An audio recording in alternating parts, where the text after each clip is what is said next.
Welcome to the Action Item Podcast. Meet your hosts, Trevor Hunter and Leo Lopez, and at the end of each show, you'll get a simple action item that you can put in play today to make a real impact on your business. What's going on, guys? Welcome back to the Action Item Podcast. Welcome back. Yeah, we took a week off for Leo and then a week off for me. Both had vacations back to back. I had fun.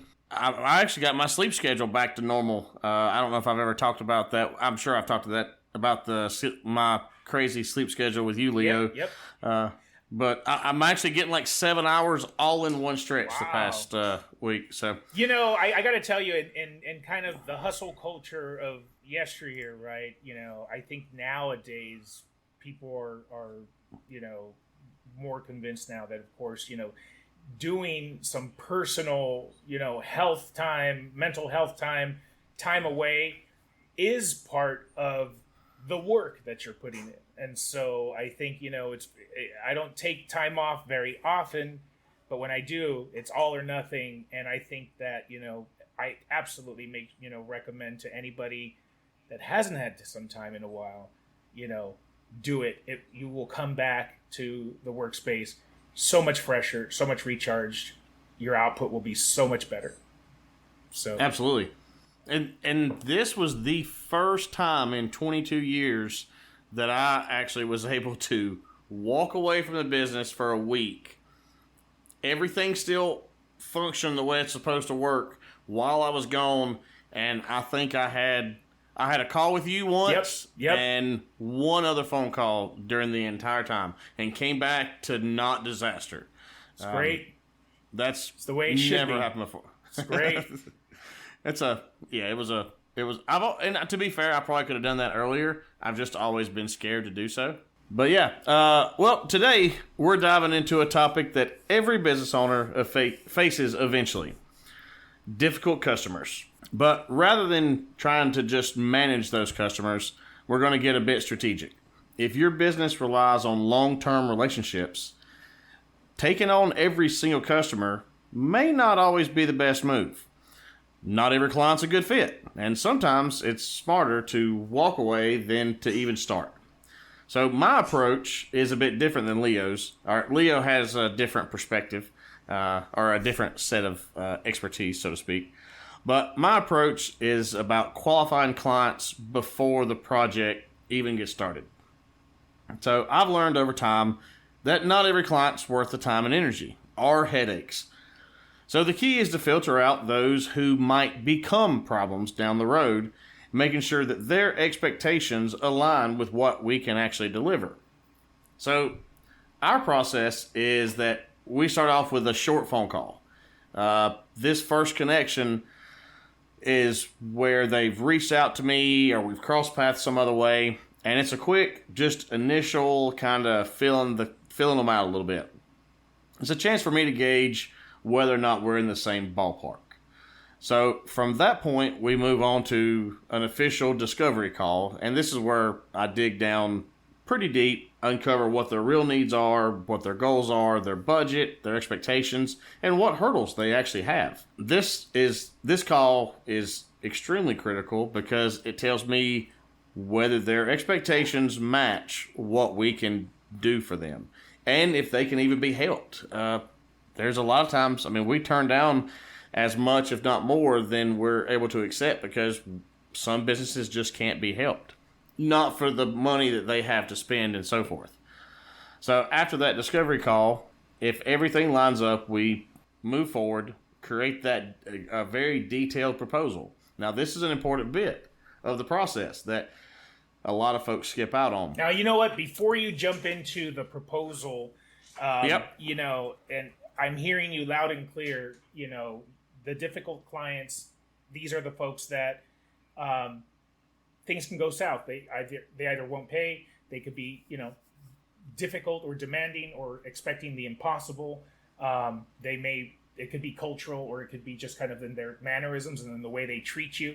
Now, this is probably more relevant to those of you who are kind of solopreneurs or in small businesses and depend on clients, versus consumers, where it's a little bit more difficult to pre-qualify direct to consumer stores, that kind of stuff. But yeah, there are my approach is definitely for the people that I get a new client and I'm going to work with that guy for the next 10 years. Your a service-oriented business, it can be, again, a variety of different types of services that you offer. But, it's tough because you mentioned refusing the business. And I don't know if a lot of people have even thought of this as an option. I'll tell you why, because it is, those of us in the service industry know every client that we get is a golden opportunity, is profit, is revenue. And especially when we're struggling to get leads, the last thing we want to do is, get a business opportunity only to kind of come back and refuse it. What are your thoughts on kind of balancing or reconciling that, right? Like, I'm gonna push away a client that I worked hard to get with my marketing or referrals or whatever I did to get, and I'm pushing away that possible opportunity or revenue. Well,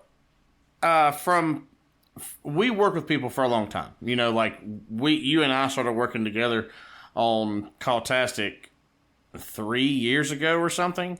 And you're actually one of the newer clients that I have. So when you have that longevity, you kind of have to like the people you're working with. And to be fair, early on, those decisions were not made in the same way. I would take on projects that probably had all kinds of red flags just to pay the bills. And that's just the way that is, Yep. You've got to do it. And I don't really know how you reconcile that. If you need to pay the bills, you take the client on. That's the reality of it, they might be a nightmare, but can you afford to not take them? And I guess that's a financial decision at that point. Well, you bring up a good point, and I think in all fairness, it's a balance, right? Because if you're in a situation where you're desperate for the business, you kind of beggars can't be choosers, versus if you're in a situation where you're okay, you might have better flexibility. But I would argue that if you take on that client that you're getting bad vibes from, or that you aren't connecting with, I feel like it's a ticking time bomb, and it may end up costing you more than had you never received their business in the first place, right? Oh, absolutely. Yeah. Absolutely. I actually have never even shared this example. Many years ago, had a guy, this is back when I had all the screen print shops and everything, and he called and he wanted screen printing, a website. It was a substantial order. It was like $14,000 worth of stuff. It was a website and a bunch of t-shirts and hats and basically everything that he needed. And everything had staggered delivery dates. The website was done first because we do websites really fast. And basically I was able to start his website like immediately. And we needed the work back then. We collected the payment right out of the gate. And this is when I was still using PayPal. This is why I don't use PayPal anymore. After we got the website done, he was ecstatically happy. I think the website was $5,200 or something like that. Over the moon happy. Left reviews, did everything positive. And we're not talking about a long time. Like, we took the website, we did it in a week, and he was happy in a week. His t-shirts arrived. We went into the print process, ran into a few snags. His shirts were supposed to ship on like the following Friday. And that's what we told him. They were going to ship on Friday, but there was some issues with the shop, and they didn't ship out until Tuesday. So we're talking a weekend and 2 days. He got the shirts, and they were fine. They were good. He did a chargeback on me for the full amount of everything. And he got approved. Like, he got it passed through. Wow. And there was a couple red flags that I now know to look out for. He didn't care about what he spent. It didn't seem like he cared at all. And now, looking back, I know I can tell the difference between someone who has a big enough business where they genuinely just want quality work and they're not really worried about the budget, and where people, and the difference of this guy knew he wasn't going to ultimately pay, so it didn't matter what he spent. Yep. So PayPal refunded him, debited my account for the difference, and I went back and forth with PayPal like 3 times, and I actually got approved on the appeal, and then he claimed it back again, and they took out another $14,000 out of my bank, which is an interesting bit. I may leave this in, I may not, but they never gave back the first 14. Jeez. When they did the appeal, when they gave me the appeal, they never gave me back the first 14. When he contested the appeal, they took another 14 from me, and my account was 28 down from that deal. Wow. And that was 7, 8, 9 years ago, and never. I mean, I spent a year trying to reclaim that. Never got it sorted out. What was the red flag you say that you think you missed? You mentioned something about that. His complete lack of care about how much everything cost. He didn't seem to care at all. And at the time, I just took it as, well, this guy's loaded. He knows what he wants, and that's what it was. And in retrospect, I noticed that probably would have, today I think I would have noticed something. I don't know. But yeah, it was just a pure scam. It wasn't a bad client. It was a bad client, but it wasn't like a difficult client. Yeah. It was just a scam artist, you know? Yep. So I don't know if that answers, but as far as how to handle that better, I don't know. I mean, it is hard. You've got to collect money up front if at all possible. 2, you've got to make sure that that you can deliver what they want. And if you can't, if you go into the project knowing that they expect something that you cannot do, it's far better to walk away and not take that little influx of capital and be left with a nightmare that's going to give you a bad reputation or a bad Google review or whatever down the road that's going to be the nightmare. And I think that goes to your point of what you're saying, that it would be more trouble than it's worth. Well, and, I think that this actually takes us, and the answer simply is, we can't control the scam artists, the deviations, the irate customer. That's outside of our control. We cannot control that. That can happen, and you can screen somebody to death. At some point, things can happen that you didn't expect. We don't, never. Nobody ever really knows anybody. But as you were saying, this is where the clarity in setting the right expectations and starting with an outline or a contract. And I think this is what you mentioned is like, get it into a writing format, ideally where you can set those expectations or where you have complete clarity, where that will support you in it just in case things go south, right? Yeah, so that's a huge part of everything I advise my clients is the paperwork side of things, because so many miss that one. That's such a huge deal. Let me dive back into the proposal part of my process. Absolutely.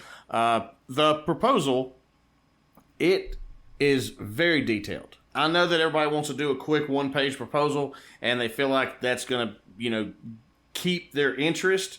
But the proposal is not.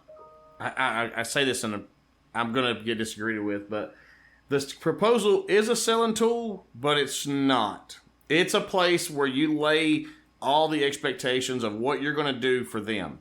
And if that needs to be 9 pages, then it's 9 pages. If you don't cut something out and make it a 2-page to make it more salesy, so it explains what you'll do, how you'll do it, the timeline, the payment terms, and then for small projects, we charge everything up front. We charge the full payment up front for small projects. For larger projects, I do the half payment up front, milestone, and then at the end of it, there'll be another payment. And believe it or not, that upfront payment or upfront deposit mitigates a ton of the problems. Yeah. And I think, just sorry to interrupt you, but you said that whether the proposal is a selling tool or not. I mean, I think it's both. I think it's still a selling tool, but it's also serves the purpose of solidifying the expectations, right? And I completely agree with you. I think it's detailed. I think one thing people can also do, and if you're like me, I have a short attention span, so I don't want to sit there and look at a 15-page service agreement. So I think a good place to start, and again, maybe I should, obviously, but is maybe having a summary of your proposal, like or contents, like here's where it is, or listen, here's the key points, deposit, blah blah blah blah blah blah. These are next steps. Here's the detailed proposal. That way, there's kind of the best of both worlds. So if they just scan through your email or a cover page, they're being told the key points they need to understand and expectations, and then they obviously have the full details, and then it's bulletproof right at that point. Oh, absolutely. I mean, literally what you just said is exactly how we build proposals for clients. We have an objective and then a summary, and the summary is exactly that. Good. It summarizes what's the next however many pages there are. Then you have the technical details, and it lists each technical item that'll be on there. And then you get into each section, the detailed bits about each section, and then terms and conditions, payment terms, and so forth. But yeah, you can read the objective, which I try to keep to about yay much on a page, and a summary, and get a pretty solid gist of what it is. Whether you choose to read the other 8 pages, I mean, that's up to you. That's your responsibility. You should. I got a story real quick. There's a girl that I know that went and had a transmission repaired and picked it up, signed some paperwork. After the work was done, signed the paperwork, took the car home. It had a transmission replaced with a brand new transmission. She had a warranty with the transmission. She signed it. Transmission gave up like a week later. It was just it was a bad transmission from the factory. They're wanting $1,500 to repair it, or for the labor. The transmission is warranted, but not the labor. And I asked her to show me the paperwork she signed, and she showed me, and I found the line. It clearly says it. What she signed, it literally agrees that she's agreeing that the warranty only covers the parts, that she has to pay labor again. I was like, that is what it is. But she had no idea. She did not read what she was signing. Yeah, I mean, we got to read the fine print. You have to. And it's a tedious thing, but it's so important, Absolutely. Man. Absolutely. Okay, so that's pretty much my process. It's pre-qualification and not being afraid to walk away from a deal if it's not right. And I've structured things to filter out potential problems before they arise. So for me, it's all about ensuring that I take on the right people, or the right clients, so to speak. So essentially, it's set up for success from the start. And to be fair, I don't think I've had a bad run-in with a client in a lot of years. I can't remember the last time. So it does work. But Leo has a totally different thing because he handles shorter. He actually is the expert on customer service, and that's the more short. What do you call that, Leo? Anyways, I'll pass it over to you and let you do your thing. Yeah, no, I mean, I think, look, my experience is in the call center customer service industry, and generally those are independent, contacts or engagements with customers, usually consumer. I've also done business to business, but whether it's business to business, consumer services, the customer service fundamentals still apply. They are universal. Courteousness, professionalism, attention to detail, all of those types of things are listening to your customer is all part of customer service, whether it's you have a major client and a multi-million-dollar deal, or whether you have somebody buying candy at your store. I think it's, again, those principles remain the same. I think that there are ways that I want to talk about in terms of okay, so we did our pre-qualification and we did our proposal, and now we're in bed together, and things are starting to go south now. Now I have a client who's belligerent, so we're going to talk a little bit about de-escalating those types of situations and what to do. So I think first and foremost, if you've reached a point where you've delivered your services, or you have a client that is coming back and either disputing or refusing to pay, or still paying but simply complaining that they had a horrible experience. Could be reviews or could be directly in your face. They are belligerent, they are angry, they are upset, they may not be reasonable, they may be using profanity.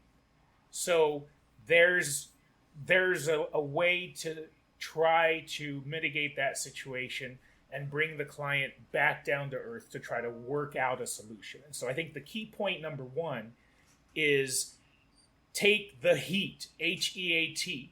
And I think we could probably put that on our website if anybody wants to download it.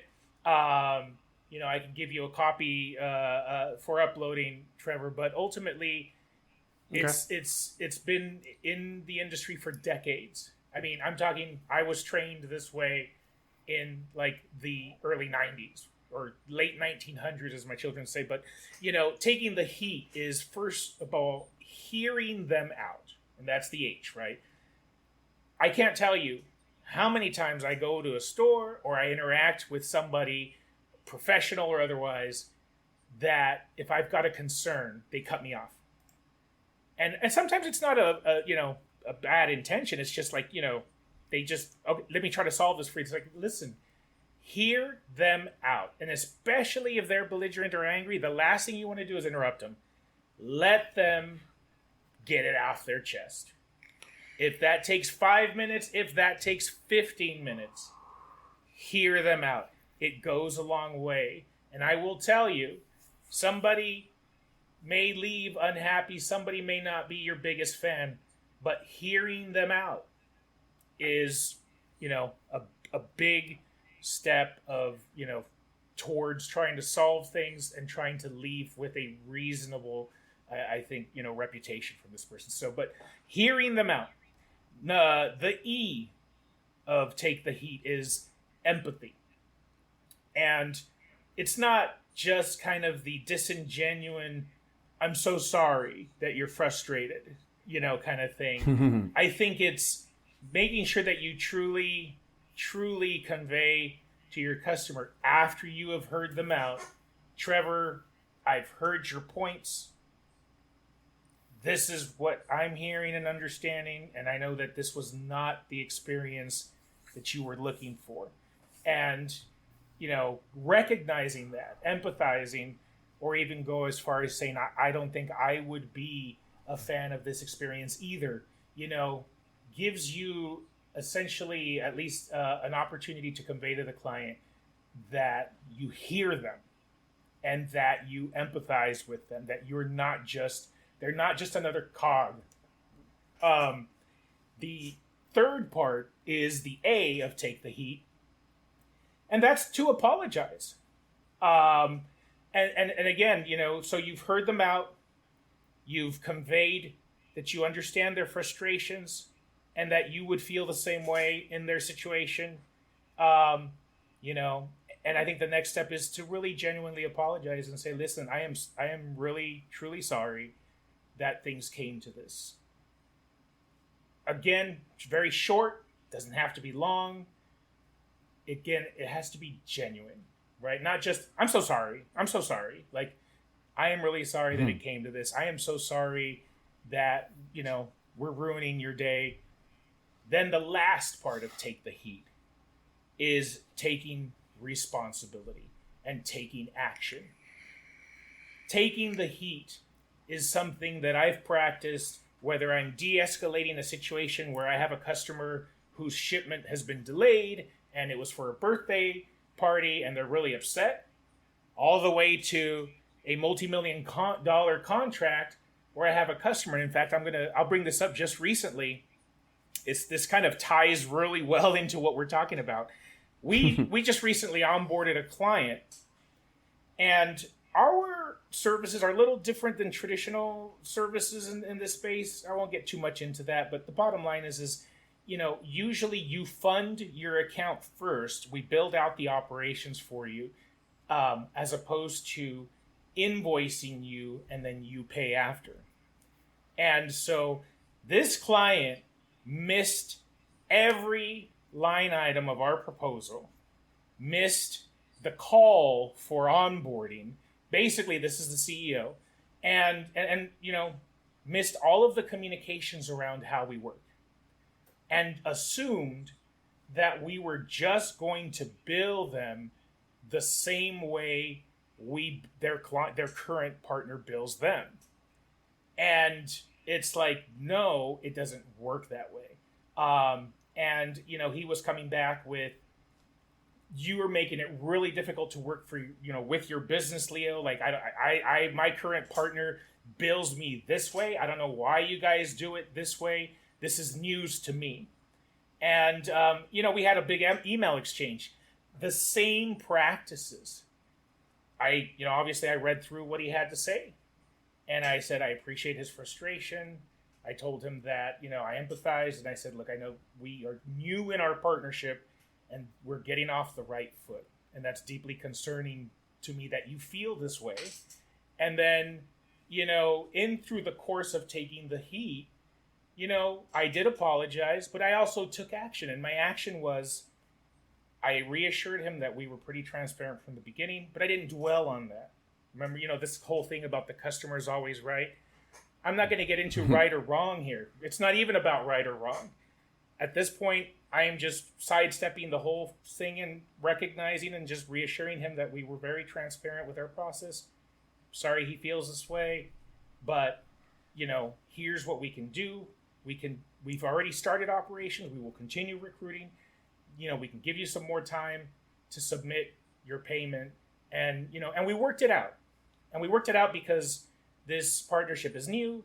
It's significant revenue potential for us. And in this specific case, I think that the client, I realized at this point, early in our partnership, that this is the individual who doesn't read the fine print. This is your friend who gets the transmission and then, didn't know this kind of thing. And I think that, and oftentimes, with executives, I feel like, the higher you go, right, to CEOs and stuff, the dumber we get. It's like, these are the details. This is the inattention to detail it's part of a dysfunction there. So bottom line, I think, is taking the heat can go a long way in de-escalating a variety of situations, small, large, whatever is at stake. Well, now, hold on. To cut in for a second. So you de-escalated, you took the heat.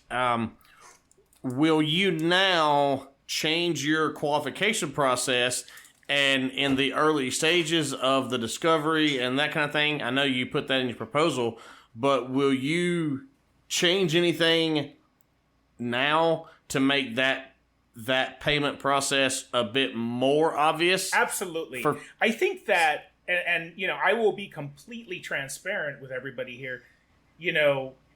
Business opportunities in the current economy, war that's happening around the world, inflation, everything, the opportunities have become fewer and far between. And so I think part of the reason this happened is there was a rush to get into operations, because once we're operationally live, that's where we're generating revenue.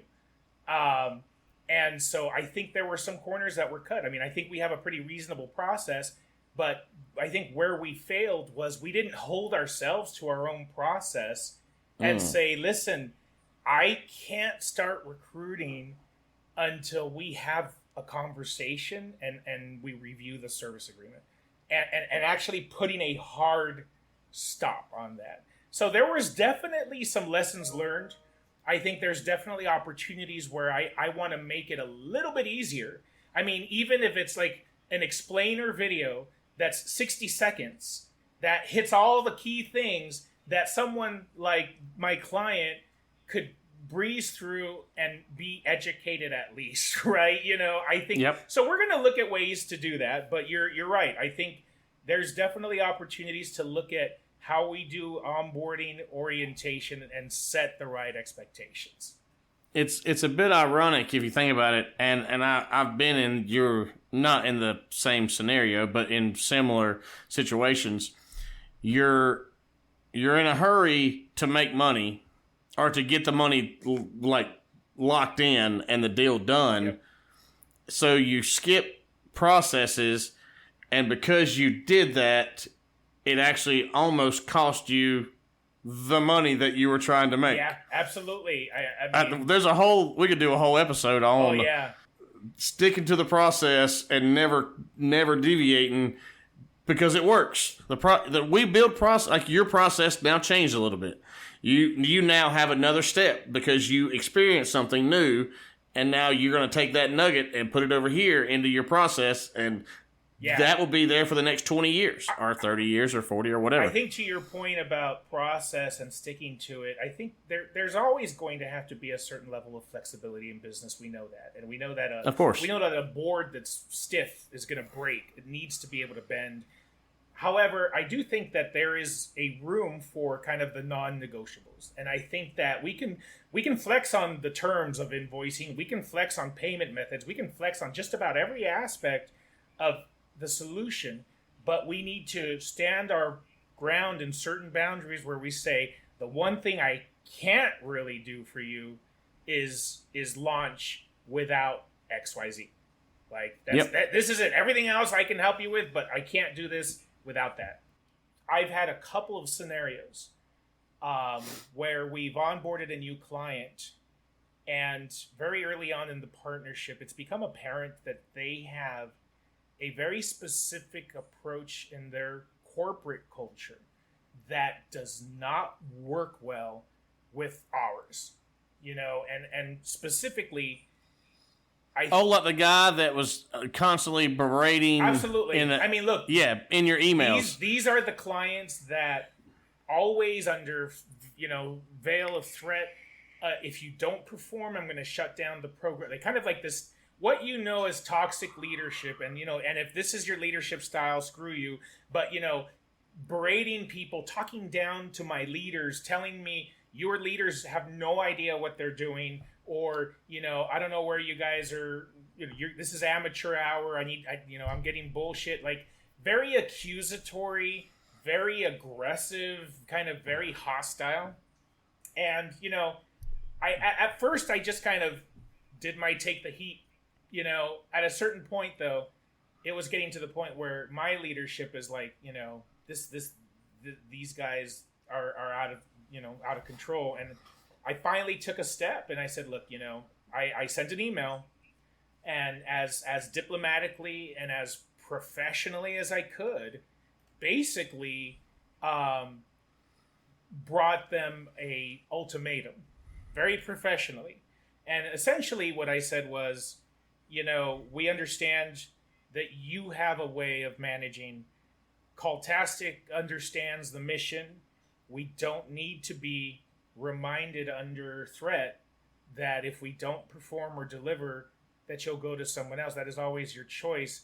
We don't need to be spurred into action, and kind of explaining our culture is of a sense of urgency, of a commitment to our clients, and of commitment to perform and drive results. We don't need this sort of management. And my ultimatum was simply this: if this is your corporate culture and this is where you work best, then this is not the partnership for you. And I think if you would like to withdraw, we are okay at this point parting ways.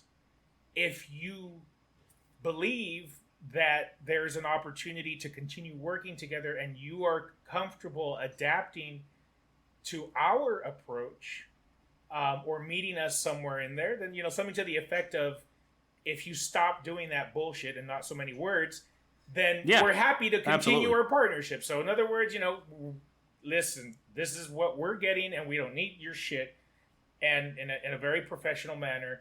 But, you're welcome to go find someone else, and we'll work. We'll even help transition, and we even offer to help find you another provider within our network. Or we're happy to give this another shot. And, there's been maybe 2 or 3 times that I've had to do this, and it's so... Well, no, I'm sorry to cut you off, but if I remember right, we've talked about this particular situation, and it was a night and day. He turned his shit around and got... a puppy. They turned into a puppy. Like, literally went from, your team doesn't know what the fuck they're doing, and I don't know. I signed this contract with you thinking that you guys were going to be different. To, hey Leo, I'm so sorry that this was not our intention, and I'm just like, who is this person that's replying? And it's maintained that. And you know what though, I got to tell you, we've had long-term partnerships that way, and with this individual, and I think where it comes from is the other providers they've worked with just didn't respond to a profession. Like, they only responded to something drastic, and that does exist, especially in the offshore world. There are certain ethnic cultures and corporate cultures that really don't have a sense of urgency as high, and only respond under threats or ultimatums, or this kind of drill sergeant approach, and and that's not us, right? So Makes sense. Again, so yeah, I think not being afraid to part ways.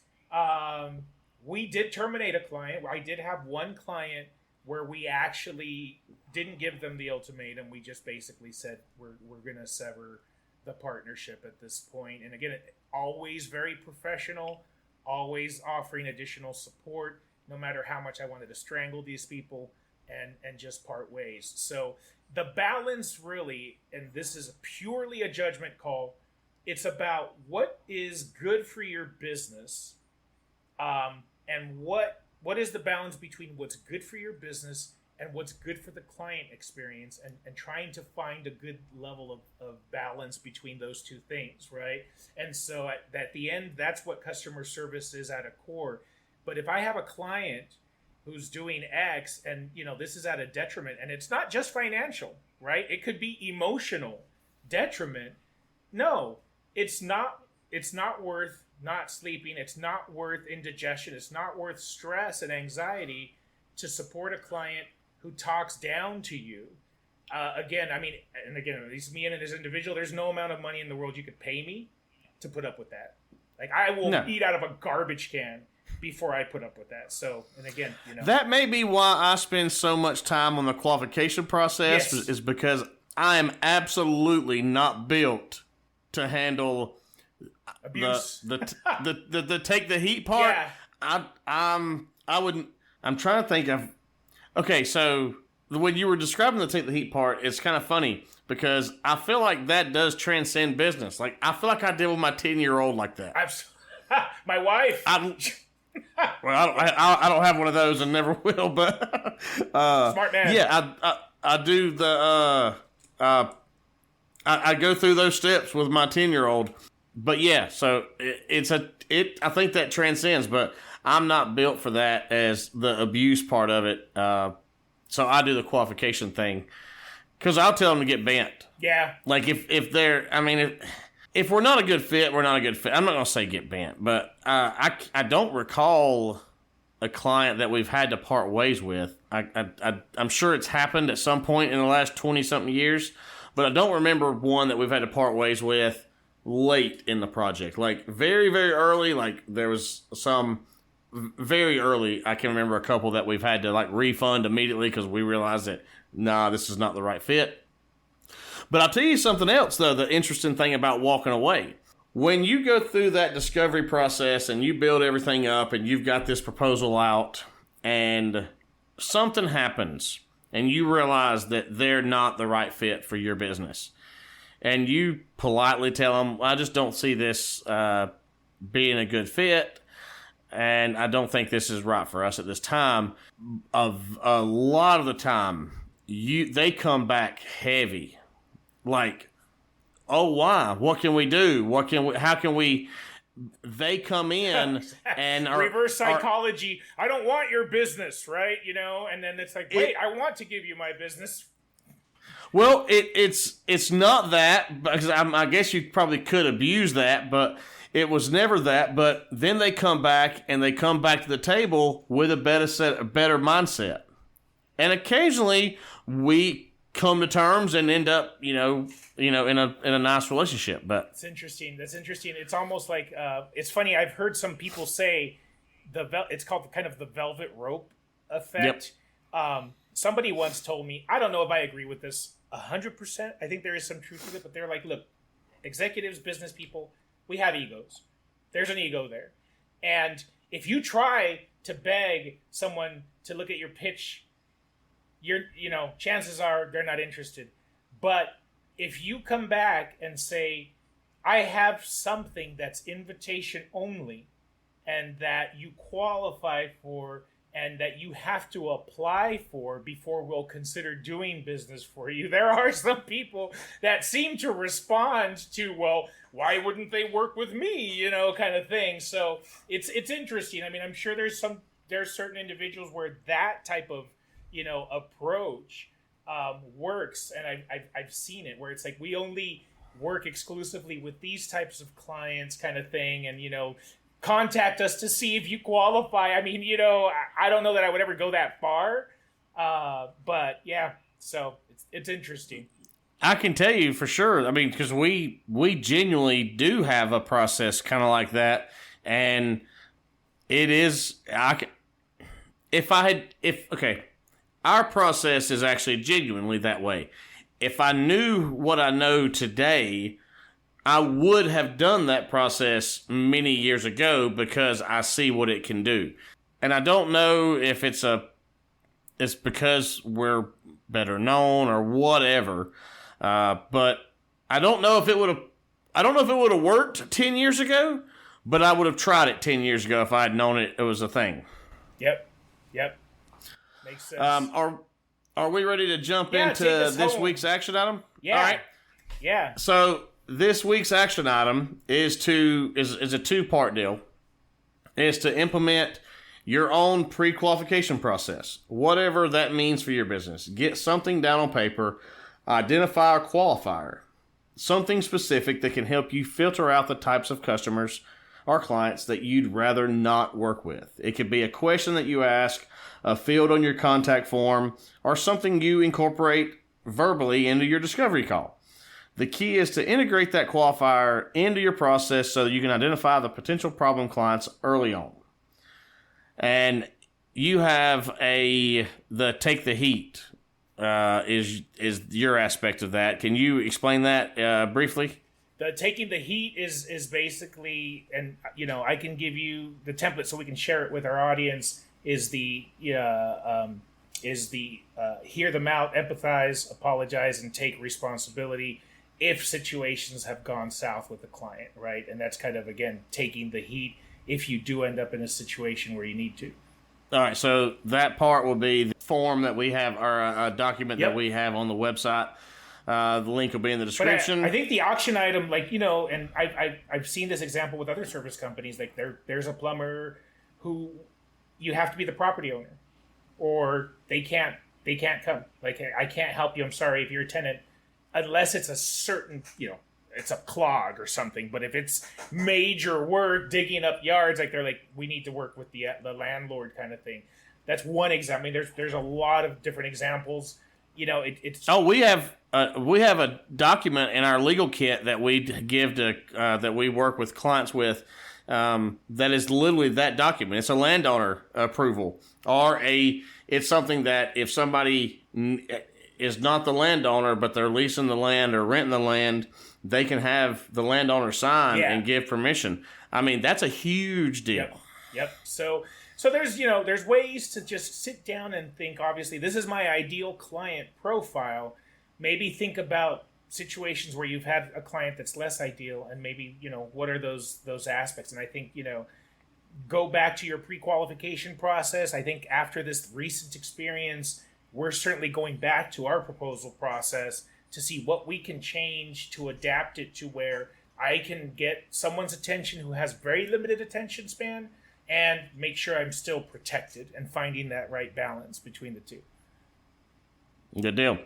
Well, that's it for this week, guys. Catch you next time on the Action Item Podcast, and make sure to swing by the website and drop us any questions. We are literally about to do the backlog of questions in just a few moments, so your questions will be down the road a little bit, but we are going to get to all those. Awesome. Thanks, everybody. See you guys. Thanks for listening.